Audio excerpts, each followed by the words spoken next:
A huge shout out to this video sponsor, facialabuse.com, adult entertainment for the based.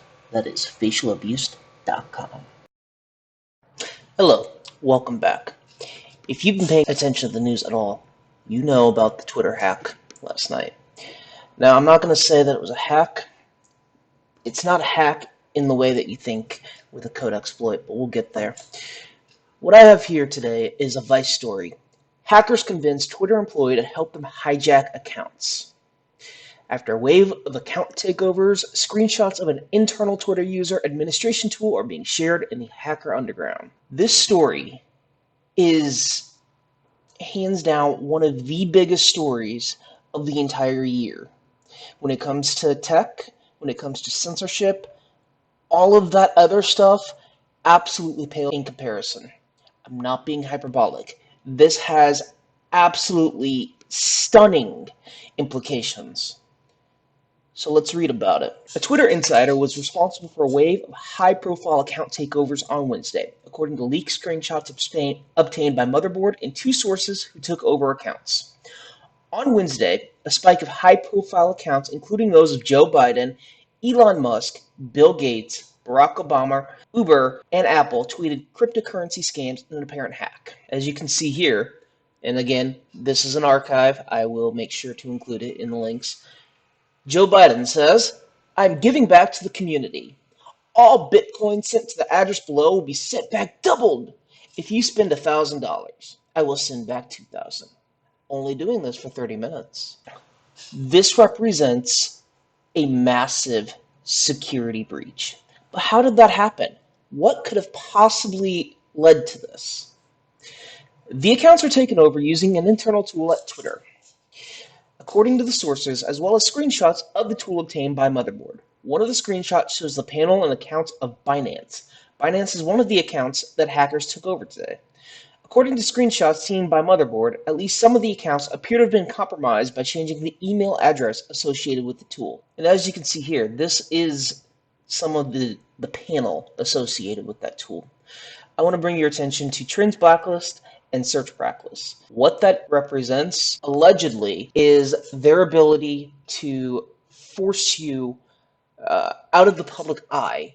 This is the shadow banning that they say that they haven't done. But that's not what's important here. What is important here is Twitter said, "We detected what we believe to be a coordinated social engineering attack by people who successfully targeted some of our employees with access to internal systems and tools." I don't have any verification on this next part, but according to the internet rumor mill, Discord was actually the medium by which all of this happened.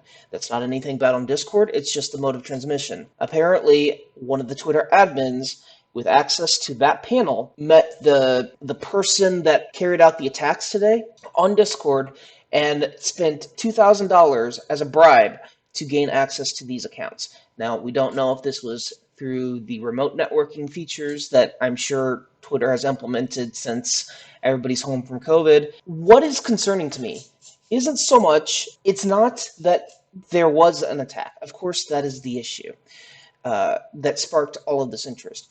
But what's actually concerning is that random Twitter mods have access to not just delete capabilities, not just the interstitials like you see on Matt Gaetz and Donald Trump's tweets. They have access to actual modification and generation. That is an entirely different class of power. Because these accounts are verified, it's supposed to be, you know that this is what this person is saying. Because these accounts are verified, you see here with the blue badge that everybody has, the blue checks. That is supposed to be the seal of approval from Twitter saying that this is a genuine tweet from this account. The fact that they have given people, then anybody, I don't care if it's Jack or some low-level employee, the fact that anybody has access to the ability to overwrite or generate these tweets is significant. It is the biggest problem that we face in terms of tech right now. Because what's to say that they could not have taken control of Donald Trump's account? Hey, China, you're getting nuked. What's to say they couldn't take control of Ilhan Omar's account? I think it's time we kill all the white people. What's to say they didn't take control of Elon Musk's account? Hey, you know what? That company that I like over there, invest in them. They're going to go places. Supposedly, all of those would be from verified accounts. Supposedly, that is the seal of approval from Twitter saying this is the genuine tweet. This is the real deal. With a wave of a digital wand, any random mod could have started World War III. It's a tweet away. Mike Cernovich is right on this. World War III is a tweet away, and it doesn't even have to be by the world leader. It can be some random punk kid or somebody. If you want to talk Russian collusion, if you want to talk China, if you want to talk Mexico, Canada, anybody with an axe to grind could set things off. What this represents is Twitter's absolute massive failure to secure its own systems.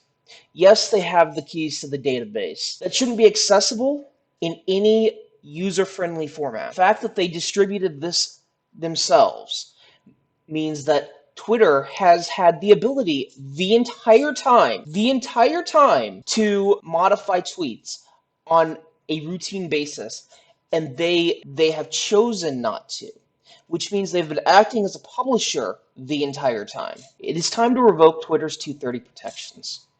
They have done great disservice to social media as a whole, and they have even caused a massive security risk.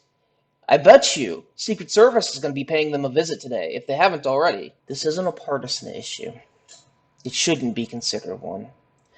What we see here are massive implications for the entire world. Nobody can trust anything that's put out on Twitter anymore. The fact that we haven't had an issue until now of this type is dumb luck. It's pure dumb luck. And of course, the people who perpetrated the attack are at fault here. But Twitter also bears liability. Twitter enabled this. This wasn't an exploit that was found. This wasn't a vulnerability that was attacked. This is a Twitter-approved dev tool that, for some reason, existed and was apparently distributed to anybody on the team. Call your senators. If you're in D.C., call your delegate. This cannot, I don't care which side of the aisle you're on, this cannot go uninvestigated.